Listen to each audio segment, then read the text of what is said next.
함께 신앙 고백합니다.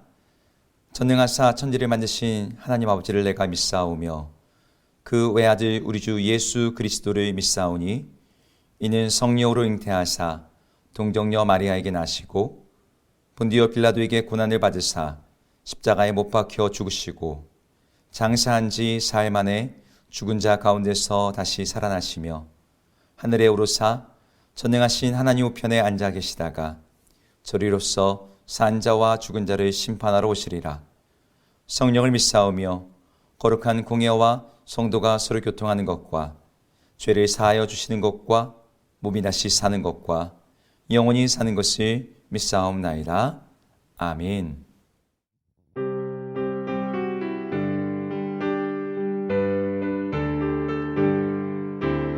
너 시험을 당해 죄 짓지 말고 너 용기를 다해 곧 물리치라. 너 시험을 이겨 새 힘을 얻고 주 예수를 믿어 늘 승리하라. 우리 구주의 힘과 그의 위로를 빌라. 주님 내 편에 서서 항상 도우시리. 내 친구를 산다 잘 선택하고 너에게 삼가 늘 조심하라. 너 열심을 다해 늘 충성하고 온 정성을 다해 주 봉사하라.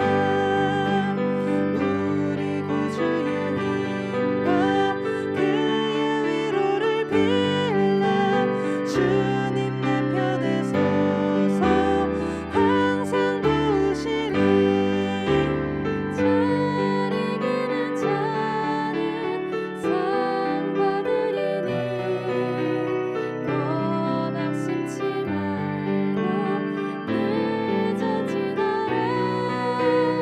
내 구세주 예수 힘 주시리니 주 예수를 믿어 늘 승리하라.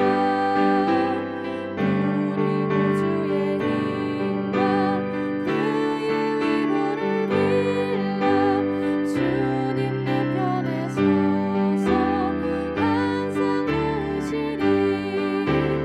우리 구주의 힘과 그의 위로를 빌라. 주님 내 편에 서서 항상 도우시리.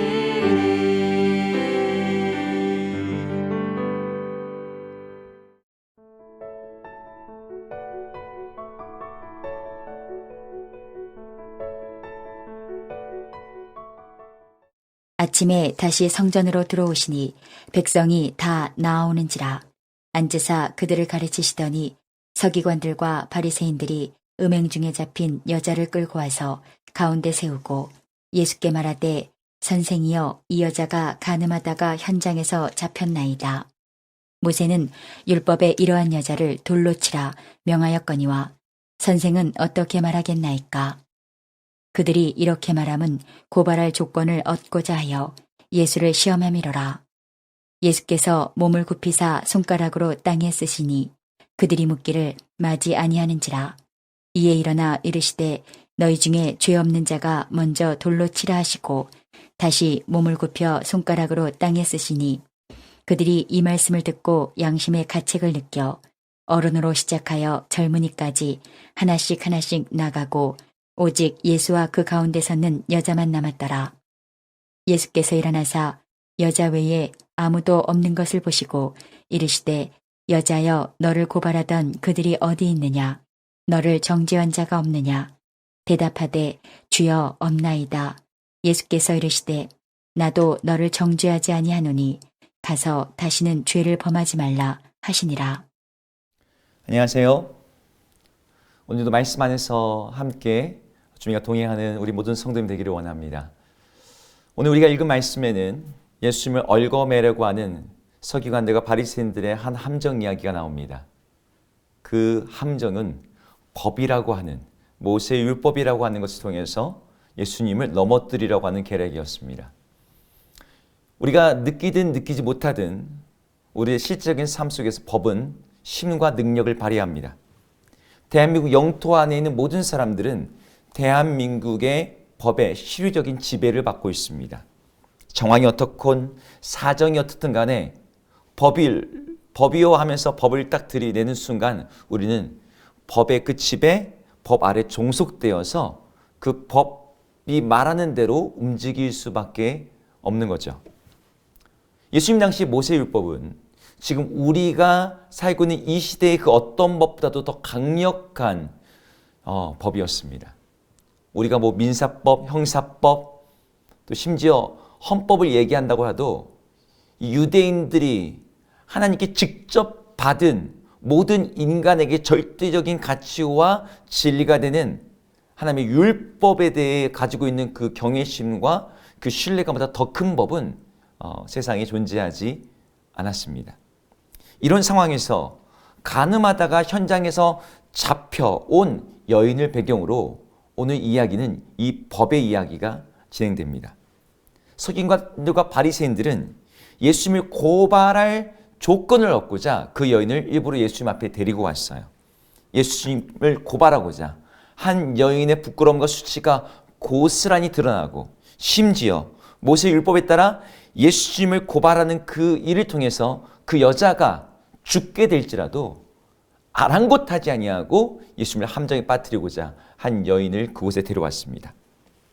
그동안의 선례를 통해서 볼 때 예수님은 기존에는 죄인이라고 불리는 사람들, 세리들, 창녀들, 이들에게 굉장히 우호적이고 그들의 편에 서 있는 모습을 많이 보여주셨는데 만약 이번에도 그와 같은 어리숙한 동정심이 발휘된다면 이걸 계기로 모세 율법을 들이밀면서 법이요! 라고 외치며 예수님을 얽어매겠다는 작정을 했던 것이죠. 현장에서 음행하다 잡힌 여자, 가늠한 여자에 대해서 모세 율법은 분명히 돌로 치라고 말하고 있고 아무리 말을 잘하는 예수님일지라도 애매하게 이 말씀의 조항을 피하지 못할 것이라는 확신이 이 함정을 판 사람들에게는 있었을 것입니다. 실제로 이들은 예수님께 질문하고 나서 예수님이 잠시 몸을 굽혀서 손가락으로 땅에 쓰실 때 묻기를 마지 아니하더라. 이게 무슨 말이냐면 계속해서 예수님을 닥달하면서 추궁했다는 거예요. 얼른 답을 해보십시오. 얼른 답을 해주십시오. 예수님이 그들의 예상과 달리 모세 율법대로 하라. 그래도 문제는 되죠. 그 당시 유대인들에게는 사람을 사형하고 죽일 권한이 없었거든요. 그런데 예수님이 모세 율법대로 하라고 했으니 로마의 법을 어겼다라고 하면서 예수님을 로마의 법정에도 고소할 수 있었습니다. 이런 상황 속에서 예수님은 너무나 우리에게 잘 알려진 한 말씀을 합니다. 너희 중에서 죄 없는 자가 돌로 먼저 치라. 바리새인들과 서기관들의 선동을 받아서 손에 돌 한두 개씩 다 움켜쥐고서 그 자리에 와서 한번 예수가 뭐라고 대답하는지 들어보겠다라고 마음이 뜨거웠던 군중들이 예수님이 그 말씀을 듣고 어른부터 시작하여 젊은이까지 모두 다 양심의 가책을 받으며 하나씩 그 자리에서 떠나갔습니다. 이 자리에서 우리는 이 법을 사용하는 두 종류의 사람을 보게 됩니다. 서기관과 바리새인들은 율법, 하나님의 법, 진리라고 생각하는 그 법을 가지고 그것이 음행한 여자이든 아니면 사람들이 선지자라고 부르는 예수님이든 간에 누군가를 고발하고 죽이고 함정에 빠뜨리기 위해서 그 법을 사용했어요. 사람들의 손에 돌을 쥐게 만들고 그들로 하여금 더 나쁜 누군가를 향해서 그 돌을 던지게 하고 미워하게 하고 징후하게 만드는 도구로 그들은 법을 사용했던 것이죠. 반면에 예수님은 그 법을 사람을 미워하고 죽이는 살인 도구가 아니라 실상은 우리 모두가 그 법 앞에서 죄인일 수밖에 없음을 드러내시고 그래서 우리들은 하나님의 용서와 구원이 필요하다는 것을 깨닫게 하는 나의 실상을 진단하는 도구로서의 법을 보여주십니다. 이 자리에서 예수님이 하셨던 말씀, 너희 중에 죄 없는 자가 먼저 돌로 치라, 이 말씀이 굉장히 유명하지만 사실 그 다음에 보여주시는 예수님의 행동은 사람들이 별로 관심을 갖지 않는 것 같습니다. 죄 없는 자가 돌로 치라는 이 명령 앞과 뒤에는요, 똑같은 예수님의 행동 한 가지가 나옵니다. 오늘 6절과 7절에 나오는데 이런 내용이에요. 예수께서 몸을 굽히사 손가락으로 땅에 쓰시니라는 내용입니다. 서기관들과 바리새인들이 음행 중에 잡혀온 여인을 끌고 와서 가운데 세워놨어요. 그리고 재판장의 피고인으로서 법 앞에 그 여인을 세워놓고 예수님에게 재판을 하라는 거죠. 그 당시 재판정에서 재판관은 이 권위의 의자 혹은 모세의 자리라고 불리는 그 의자에 딱 앉아서 이제 정의를 실현하고 이 죄인을 신문하고 모세의 율법을 가지고 판결하는 역할을 했습니다. 근데 예수님이 서 있는 그 여인보다 더 낮은 자세로 몸을 굽히시는 거예요.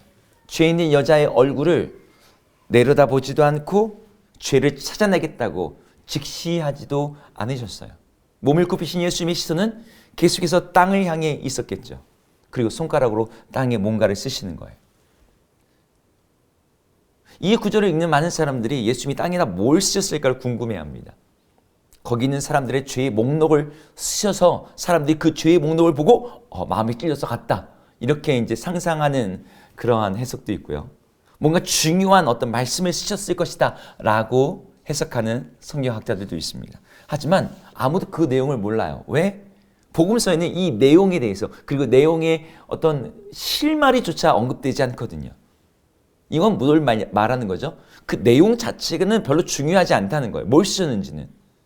예수님이 손으로 땅에 뭔가를 쓰시는 그 행동이 중요하다는 것을 이 행동을 두 번이나 반복해서 보여줌으로 드러내고 있습니다. 그럼 예수님이 손을 땅에 엎드려서 손으로 땅에 쓰신 그것이 뭐가 중요한 행동인 걸까요? 예수님의 행동은 모세가 시내에서 10계명을 받을 때 그 모습을 연상시킵니다. 하나님의 손가락이 돌판에다가 하나님의 율법의 계명을 직접 쓰셨거든요. 하나님이 손가락으로 계명을 쓰실 때에 그분의 그 계명을 주신 의도는 심판하시고 정죄하시고 시험에 들게 하고 그래서 죄인을 죽이겠다는 의도가 아니었습니다. 사실 십계명이 주어질 때 신의 산의 꼭대기에서 모세가 그걸 받고 있을 때 저 아래에서는 어떤 일이 있었어요? 그 며칠 사이에 사람들이 타락해서 금송아지를 만들고 우상 숭배를 하며 방종하고 범죄하고 있었습니다. 모세가 산에서 내려와서 하나님의 십계명의 돌판을 집어 던지면서 하나님과의 언약이 깨졌다, 그걸 그들에게 보여줬는데 하나님은 모세에게 다시 돌판을 준비해서 올라오라는 거예요. 그리고 친히 손가락으로 다시 그 계명을 거기다 써서 주셨습니다. 예수님이 몸을 굽히사 손가락으로 땅에 쓰셨다라는 게 오늘 본문에 두 번이 나오거든요. 이 두 번의 반복을 통해서 하나님께서 시내산에서 돌판에 두 번 계명을 쓰신 그 장면을 오버랩해서 보여주고 있는 것이죠. 하나님이 애초에 십계명을 주실 때에는 범죄하지 않고 거룩하고 깨끗하고 착하고 선한 이들에게 그것을 트로피처럼 그들의 만족을 위해 주신 것이 아니었습니다. 그것은 하나님의 언약과 하나님의 은혜를 반역하고 우상 숭배하고 타락하고 방종했던 그 죄인들에게, 그럼에도 불구하고 나는 너희들과 언약한다, 내가 너희를 나의 백성으로 삼고 너희들을 의롭게 하고 너희를 거룩하게 하고 너를 죄에서부터 지키겠다라고 하는 그 하나님의 은혜의 계명으로서 그 언약이 주어진 것이었습니다. 착하고 바른 이들을 칭찬하고 죄인들에 대해서는 심판하기 위해서 그 언약이 주어진 것이 아니라 우리 모두가 죄인인 그 영적인 실상을 깨닫고 하나님의 용서와 은혜를 의지하여서 그분의 능력을 힘입고 살아갈 수 있도록 하나님의 계명이 주어졌던 것이죠. 여러분들에게는 하나님의 계명이, 그리고 구약의 율법이 어떻게 다가오십니까? 그것이 혹시 나를 정죄하고 나를 지적하고 나를 심판 아래 가두기 위한, 그래서 나를 죽이기 위한 무엇인가로 그렇게 느껴지지는 않으시는가요? 물론 율법은 그렇게 작용할 수 있어요. 오늘 바리새인들과 서기관들이 그렇게 이용했듯이. 그러나 예수님은 하나님의 주신 법을 전혀 다른 관점으로 보여주고 계십니다. 죄인을 정죄하고 고발하는 율법 대신에 죄인일지라도 더 이상 죄를 짓지 않도록 도와주는 울타리와 같은 법. 나도 너를 정죄하지 아니하노니 이제 다시 가서 죄를 범하지 말라고 그 여인에게 말씀하셨던 것처럼 이 하나님의 법을 전혀 다르게 적용하세요. 사람을 죽이는 독약 같은 율법 대신에 마땅히 죽어야 되는 그 여인을 그 자리에서 살리는 법으로서 예수님은 또 다른 법을 그 땅바닥에 손으로 쓰고 계셨던 것이죠.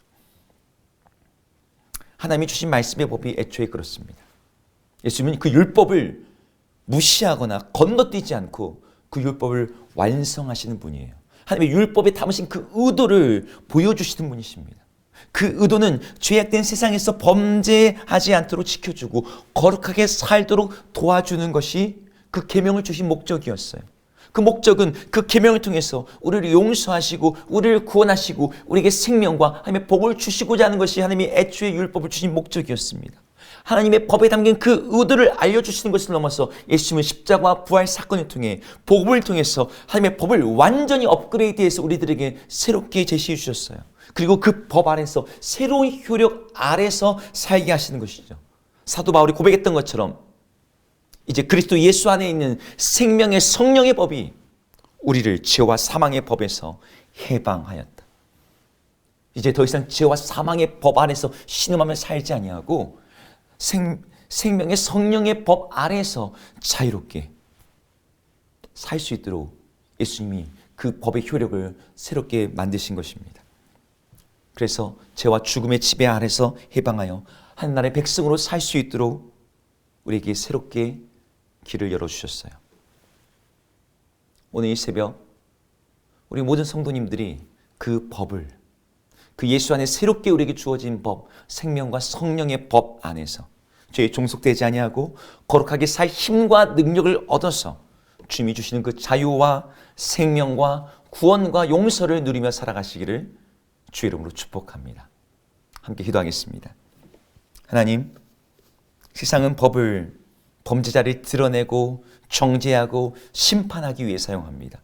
그러나 우리 예수님은 하나님의 법을 우리를 범죄하지 않도록 우리를 가이드하고 우리를 지켜주고 우리를 용서하고 우리를 구원하고 우리에게 생명을 주시기 위해서 그 법을 사용하십니다. 그래서 그리스도 예수 안에 있는 그 생명의 성령의 법이 죄와 죽음의 그 법 안에서 신음하던 우리들을 해방하여 건져 주었음을 사도 바울이 정말 감탄하며 찬양했던 것입니다. 하나님, 우리도 주님의 그 법의 의도, 그 법의 목적을 다시 한번 생각하며 주님 안에 있는 그 자유함과 그 해방됨과 그 생명과 그 복을 누리며 살아가는 하나님의 말씀을 그렇게 우리에게 유익을 주는 것으로 믿고 그 법대로 살아가는 저희들 되게 하여 주시옵소서. 예수님 이름으로 기도드립니다. 아멘. 함께 주기도문 하시겠습니다. 하늘에 계신 우리 아버지여, 이름이 거룩히 여김을 받으시오며 나라 임하옵시며 뜻이 하늘에서 이룬 것 같이 땅에서도 이루어지이다. 오늘 우리에게 일용할 양식을 주옵시고 우리가 우리에게 죄 지은 자를 사하여 준 것 같이 우리 죄를 사하여 주옵시고 우리를 시험에 들게 하지 마옵시고 다만 악에서 구하옵소서. 대개 나라와 권세와 영광이 아버지께 영원히 있사옵나이다. 아멘.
주님